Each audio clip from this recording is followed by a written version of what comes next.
I have one here from Edward. He's talking about closing off a chimney. So he wants to take out a wood burning appliance and close off the chimney. And a lot of that is going on because in Montreal, for one, and many other cities as well, there's actually finally a building code thing coming in that are banning standard wood burning appliances as of the 1st of October. Uh, you They specify a certain quantity of pollution that you can put out, and only the best of the wood burning stoves can do that, and they have to be certified in the States and be on a list. But there are 150 possible changeouts, so it's not like when they started talking about this when there were two or three. There are 150 options to allow you to continue to burn wood if you want to. It just burns it so clean that it's not a pollution problem. But back to Edward. He said, in your article on closing off a chimney, you say, let's take a look at the article. It's always good to get in and see these things, just to push you to go to the website and look up the information. And then, as you can see with Ed, you can then write me a letter and say, oh, that was fine, but I didn't get it.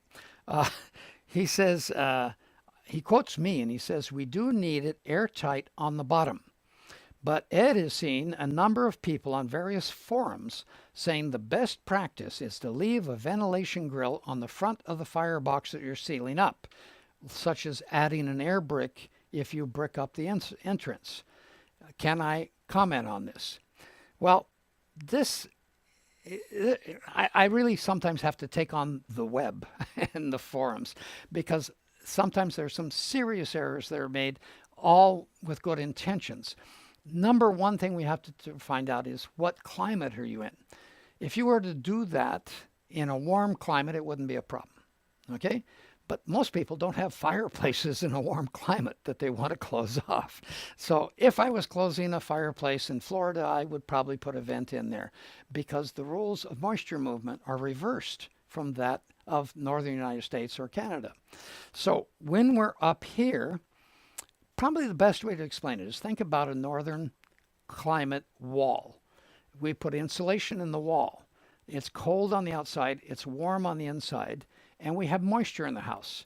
If we let the moisture get into the wall, it's going to go beyond the insulation, it's going to hit the cold outside and form frost and ice right on the inside face of the sheathing, and can cause rotting of the entire wall.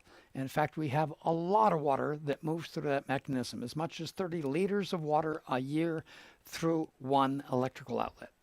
So that much moisture is moving outward. That's why we put vapor barriers on the inside, and we say the inside, the warm and winter side, has to be vapor tight. And the outside, we want it to shed water, we want it to shed the rain, but we want it to be permeable, or I'll usually say we want it to breathe, but the proper term is permeable. So we put on house wraps and things like that, that if moisture, a little bit of moisture gets in the wall, it can actually go out. It's not trapped. So we always want it to be easier to get out than to get in. So we go back to our fireplace. Let's just take a look at that fireplace real quickly. When we get back to the fireplace and we want to start working with that, is that, let's say this is what we're going to seal off right here. So if this is just, it's not a big fireplace, it's just an outlet, but we need to seal it off. Because if we don't, moisture is going to come in and come up here. And if we've really capped the top of the chimney, particularly a brick chimney, really well, that moisture will rise up, but it'll freeze here, and that will all start to decompose. And in fact, you'll finally, if it's a brick chimney, you'll see the spalling going on around the top of the brick chimney, caused by not sealing off the inside.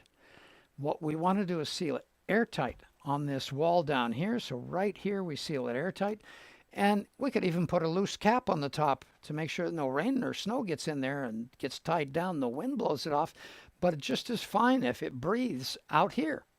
I don't want it to breathe inside, I want it to breathe outside, and that's critically important. So anybody on the forum that's telling you let moisture in, no, it's going to destroy the whole brick structure eventually.